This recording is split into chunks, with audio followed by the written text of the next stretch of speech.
vous souvenez peut-être de ce livre.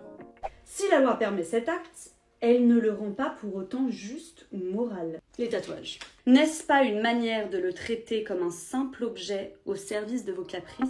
La maison d'édition catholique Fleurus a édité le Dico des filles de 2002 à 2018 et bientôt 10 ans après la disparition de la collection, des internautes s'émeuvent de son contenu. Déjà, le fait que ça cultive et renforce les stéréotypes de genre.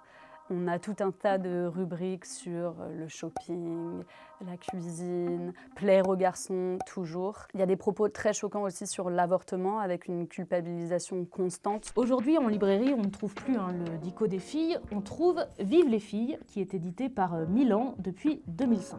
Bon, du coup, ça dit quoi, la littérature jeunesse féminine en 2026 ?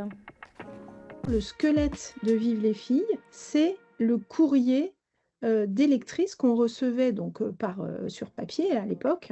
Ce sont les lectrices du magazine Julie, qui est aussi édité par Milan, qui posent des questions et elles sont censées trouver les réponses ici. Ce qui était au départ un ouvrage unique est depuis 10 ans un livre amendé chaque année.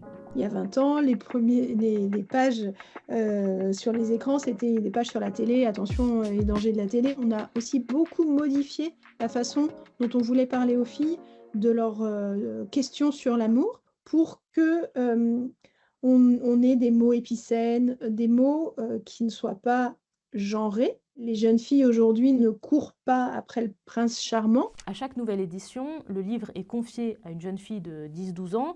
Elle le lit, elle le commente, il est ensuite modifié, mais c'est pas toujours parfait. J'ai été hyper déçue. Pareil, ça véhicule énormément de stéréotypes de genre et d'idées assez problématiques. Un truc qui m'a choquée, c'est la différence d'âge dans les relations. Si tu craques ainsi pour un plus vieux, c'est parce qu'il te paraît certainement moins bête que les garçons de ton âge. Et puis au fond, tu sais bien que votre histoire est impossible, n'est-ce pas ?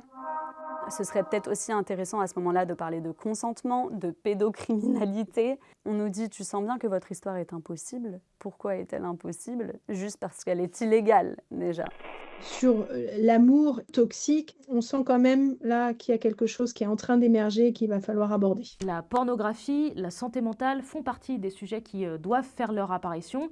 Les questions de genre, en revanche, ne sont pas abordées et c'est assumé. Ces questions-là, elles émergent, mais dans la tranche très haute, en fait, des lectrices de Julie. On ne va pas non plus au-delà des questions qu'elles se posent. Les ventes de Vive les filles augmentent chaque année et le livre s'est écoulé à 28 000 exemplaires en 2024. Mais il existe de très nombreux autres ouvrages qui s'adressent aux ados et aux pré-ados. Et tout ça, on en parle dans la suite de cette vidéo sur notre chaîne YouTube.